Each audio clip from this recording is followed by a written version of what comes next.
Agora 10 horas e 35 minutos. Revista Justiça Entrevista.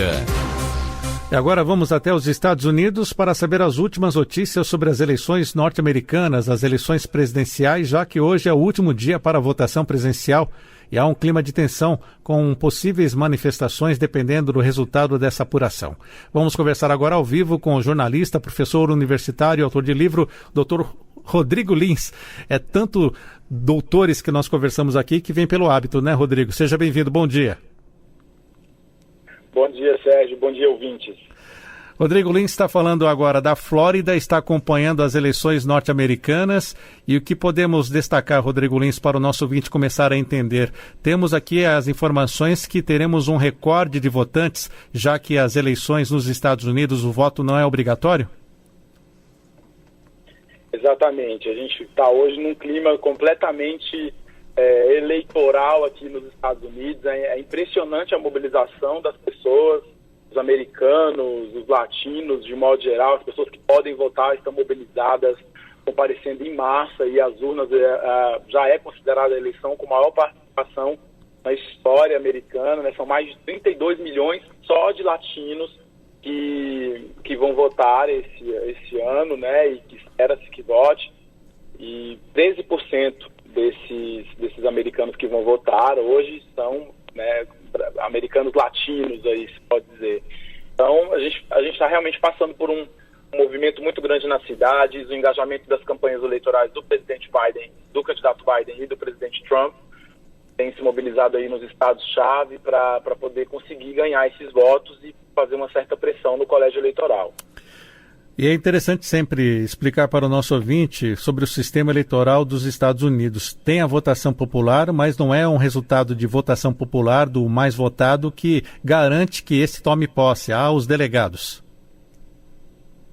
Exatamente. Os delegados definem, e um ponto interessante do sistema eleitoral é que se determinado estado o candidato ganhou por um voto que seja, ele leva todos os demais votos daquele estado do colégio eleitoral. Então, é um sistema de contagem um pouco distinto, e esse ano existe a peculiaridade do voto pelo correio, né? Ou seja, a justiça, inclusive, já foi acionada. Essa é uma eleição que vai ser a mais judicializada da história americana, porque existem muitos pleitos, né, na justiça, alguns estados que já entraram na justiça para poder apurar os votos por mais tempo, levar mais tempo para a apuração desses votos. Então, a Justiça já concedeu a 3 estados que consigam aí fazer essa apuração mais calmamente.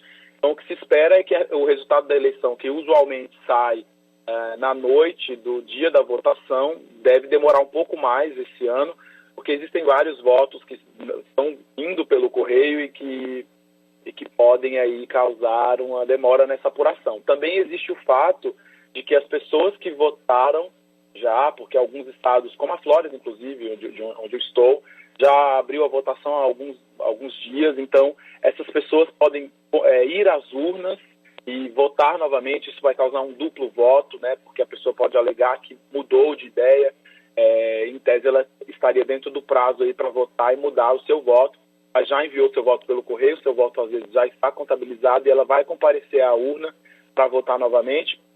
Então, isso tudo vai gerar uma série de desequilíbrios e com certeza vai parar aí na justiça e dificultar o resultado da eleição, que deve demorar mais esse ano. Rodrigo, você vota nos Estados Unidos? Já votou? Votou por qual opção? Não, na verdade é uma pergunta muito interessante essa. Nos Estados Unidos, dentro da comunidade brasileira, nós temos 3 classes de imigrantes, né? Nós temos o imigrante indocumentado, que é o imigrante que não possui autorização para trabalhar e morar aqui nos Estados Unidos. Nós temos o imigrante documentado, que é o que possui residência permanente, que é o meu caso. Quem possui residência permanente não pode votar, que é o portador do Green Card. Ele só possui uma autorização para morar e trabalhar nos Estados Unidos legalmente. E aí nós temos o brasileiro que já se naturalizou aqui nos Estados Unidos, ou seja, o brasileiro que já teve 5 anos no mínimo de Green Card, ele pode pleitear aí a aplicação da sua cidadania, e aí sim, esse brasileiro é que tem direito a voto. No caso específico dos brasileiros, há um fenômeno muito interessante aqui, porque a polaridade dos Estados Unidos nesse momento, a polarização alcançou essa comunidade brasileira. Então a gente tem visto um debate muito grande, né, entre os brasileiros, documentados, indocumentados, brasil-americanos, e de certa forma contribui para o debate da eleição e que influencia, porque existem muitos brasileiros que são naturalizados aqui, mas que têm amigos que são indocumentados, têm amigos que são apenas documentados, mas que ainda não votam. Então, isso tudo está muito junto, mas, na verdade, representa uma diferença na hora de decidir o voto, né? Principalmente do brasileiro que já reside aqui nos Estados Unidos e que já está inserido na cultura americana de modo geral. E, Rodrigo, neste universo que você falou de votos dos latinos, salvo engano aqui que você falou mais de 32 milhões de latinos, há as distinções entre esses latinos votantes? Sim, exatamente. O voto latino ele é plural. A gente precisa considerar que cada comunidade, por exemplo, defende, por exemplo, porto-riquenhos, cubanos, venezuelanos, brasileiros.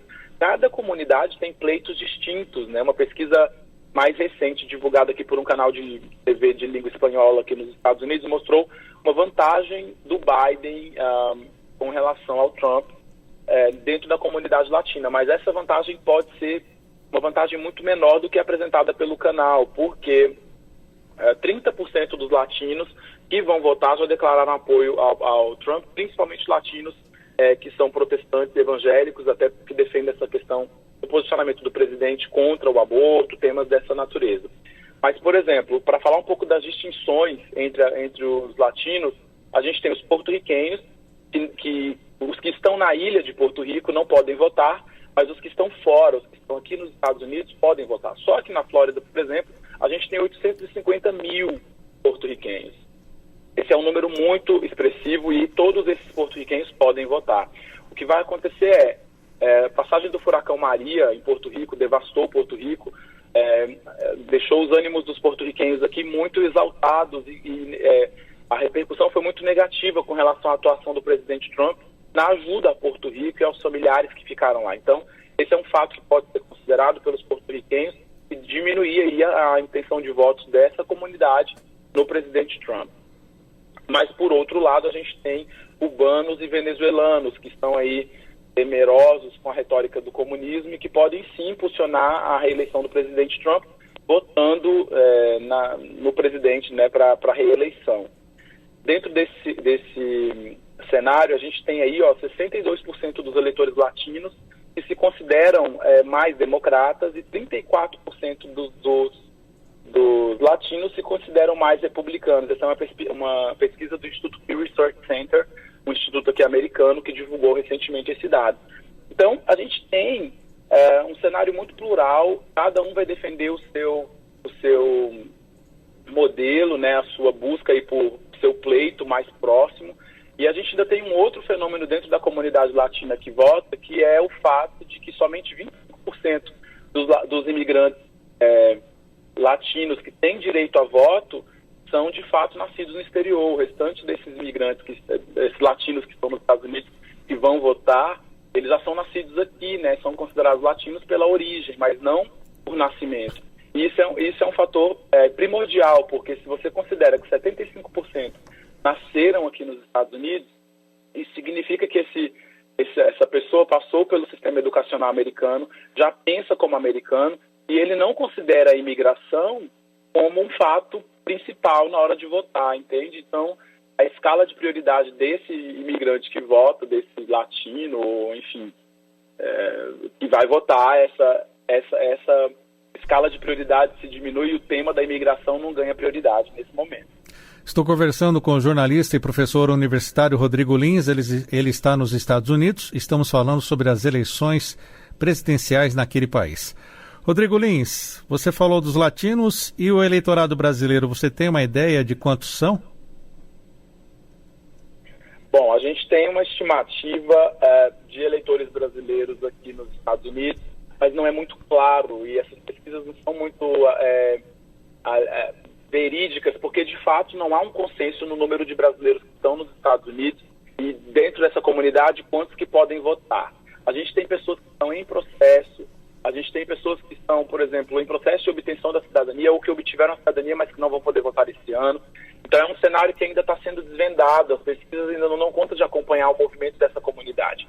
O que a gente percebe é que houve uma mudança dentro da comunidade brasileira nos últimos anos aqui nos Estados Unidos. A gente saiu de um perfil de brasileiro mais associado a um trabalho braçal, operacional. Isso é dado do Departamento de Trabalho aqui dos Estados Unidos. E para um brasileiro que está vindo mais para trabalhar com ciência, com administração, com negócios, investimentos. Então, há um fosso, né, aí de interpretação e, claro, isso reflete tudo na política. A gente sabe que os brasileiros que têm vindo para os Estados Unidos nesse momento, eles são brasileiros que tendem a ser um pouco mais politizados e vivenciar essa questão política de uma forma mais presente, mas, ao mesmo tempo, a gente tem brasileiros que estão aqui há muitos anos e que já se incorporaram nas comunidades. E aí, um ponto importante é que o brasileiro, em geral, ele se associa à filosofia americana do estado em que ele está. Então, na Califórnia, por exemplo, um estado majoritariamente democrata, a maior parte dos brasileiros imigrantes que residem naquele estado tendem a ser mais democratas. Na Flórida, em que a presença é um pouco mais republicana, os brasileiros concentrados aqui tendem a ser, em sua maioria, mais republicanos. Então, é um ponto a ser considerado dentro da própria comunidade, esse direcionamento político que cada um vai escolhendo aí. Rodrigo, explique até melhor para o nosso ouvinte essa questão dos estados. Sabemos que existem estados mais fortes que conseguem mais delegados. São os estados-chaves desses candidatos? Exatamente. A gente tem o número de delegados é proporcional à população de cada estado, né? E então a gente tem estados que têm mais delegados, estados que têm menos delegados, mas que tradicionalmente existem estados que já seguem uma tendência a votar por determinado partido e existem estados que não, que são chamados swing states, que são os estados que orbitam, né? Ora votam republicano, ora votam democrata. E esses estados são os estados-chave. A Flórida, por exemplo, que é o estado que estou aqui agora, é um estado que geralmente tende a votar republicano, mas que está aí, pode definir as eleições nesse ano, porque é um número muito grande de delegados e a gente sabe que não está definida a disputa, que as pesquisas não conseguiram dar conta de que o presidente Donald Trump vai conseguir manter e levar os 29 delegados aqui do estado para se reeleger nessa corrida eleitoral. E, Rodrigo, mesmo com aquele episódio de 21 aviões com brasileiros deportados dos Estados Unidos, como o eleitor brasileiro aí se comporta? Há uma dicotomia muito grande dentro da própria comunidade. A gente teve, inclusive, esse é um ponto muito polêmico aqui, que a gente tem percebido nas redes, os brasileiros estão comentando muito, que é o acordo de deportação assinado aí, referendado pelo governo brasileiro com o presidente Donald Trump. Então, esse acordo previu aí a deportação de brasileiros com aviões fretados pelo governo americano. A gente já teve 21 aviões que saíram aqui dos Estados Unidos com brasileiros que estavam em situação irregular e pousaram aí em Minas Gerais. Mais de 1.125 pessoas já foram deportadas aqui dos Estados Unidos por esse acordo. A gente não sabe ainda com clareza como que ficaria esse acordo com uma eventual vitória do candidato Joe Biden nessa corrida eleitoral. Então, o que a gente percebe é que esses brasileiros, de modo geral, existem, como eu te disse, existem 3 níveis, né, 3 classes de brasileiros que estão nos Estados Unidos, e a classe indocumentada, ela tende, por estudos mesmo já recentes, mostram que essa classe que está indocumentada, não só de brasileiros, mas os imigrantes que estão, de modo geral, indocumentados nos Estados Unidos, eles já estão num cenário de desesperança, né? Eles não têm mais esperança em se legalizar. A ausência de propostas dos 2 candidatos, né, para legalização, para solucionar esse problema, também fomenta esse sentimento de desesperança. Então, o que ele passa a fazer é ignorar esse fato imigratório, ignorar sua própria realidade para poder se sentir parte da cultura americana e vivenciar aqui o quanto ele pode antes que passe uma possível deportação. Isso pode explicar aí o fenômeno de apoio do presidente Trump, que é o presidente que está fomentando essa deportação, por indocumentados, brasileiros indocumentados. Então, ou seja, a gente está num cenário que a gente tem pessoas sendo deportadas, mas que defendem veementemente o presidente Trump e sua política de tolerância zero. É como se a pessoa ignorasse a realidade que ela vive, se esquecesse que ela pode ser o próximo deportado e passasse a apoiar esse tipo de política. Por outro lado, a gente tem brasileiros documentados que são contra o presidente Donald Trump, mas que foi na gestão do presidente Donald Trump que ganharam aí a sua residência permanente. Então existem muitas dicotomias, muitos cenários possíveis nessa eleição dentro da própria comunidade brasileira, e a gente precisa considerar cada um deles, porque eles nos dão indícios do que vai ser a próxima eleição, né? Porque na próxima eleição, esse grande volume de brasileiros que se documentaram agora, possivelmente já terão acesso à sua cidadania. Aumentou nos últimos 5 anos, por exemplo, a concessão de vistos para brasileiros, vistos legais, né? Ou seja, brasileiros que vêm para cá para residir, para trabalhar legalmente. Aumentou o número de concessão desse visto. Então, é natural que essas pessoas, em 5 anos, consigam sua cidadania e possam votar na próxima eleição. Rodrigo Lins, temos então a previsão de um recorde de votantes, já que o voto não é obrigatório nos Estados Unidos, e nós recebemos também várias imagens daí sobre um clima de tensão, os estabelecimentos colocando tapumes de madeira para a proteção. Há realmente este clima de tensão, a preocupação que haja um quebra-quebra depois do resultado das eleições? Bom, o que a gente percebe é que há uma polarização muito grande, talvez a maior da história americana. A gente passa agora por um levante das minorias, das comunidades afro-americanas, da comunidade LGBT, das minorias de modo geral, dos imigrantes, dos latinos.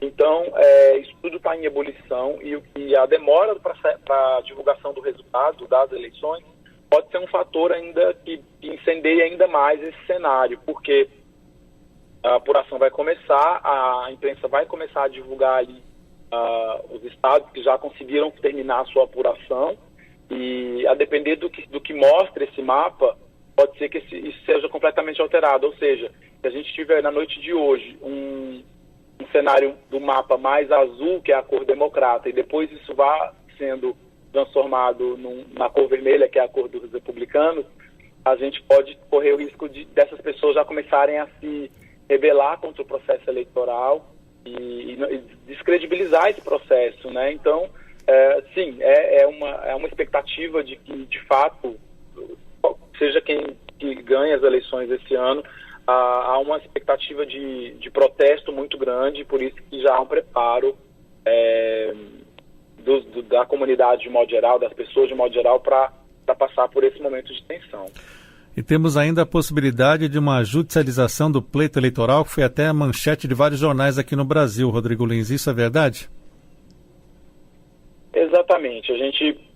Existem muitos erros e muitos fatos que estão colocados aqui pela imprensa americana, como, por exemplo, cédulas eleitorais que foram enviadas por engano, estados que permitiram, por exemplo, que pessoas com apenas a sua carteira de habilitação tivessem acesso à cédula de votação, o que não comprova de fato se a pessoa tem acesso na Califórnia, por exemplo, se a pessoa tem acesso para ter acesso a uma carteira de habilitação, ela não precisa necessariamente ser cidadã americana. Então, isso é um fator que pode, de fato, prejudicar a eleição, a questão dos votos pelos correios, e isso pode acabar na justiça. Também, como eu falei anteriormente, a pessoa pode mudar de ideia e ir à justiça pedindo o seu voto que seja reconsiderado.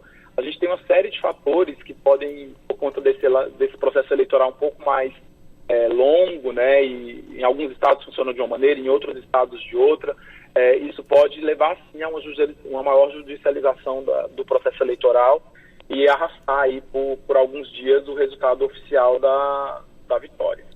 Isso até é estranho, né? A pessoa mandou o voto pelo correio, quer mudar o voto, e como é que fica o sigilo do voto neste caso? Como a justiça eleitoral americana acaba decidindo? Aí não tem justiça eleitoral, é a justiça comum.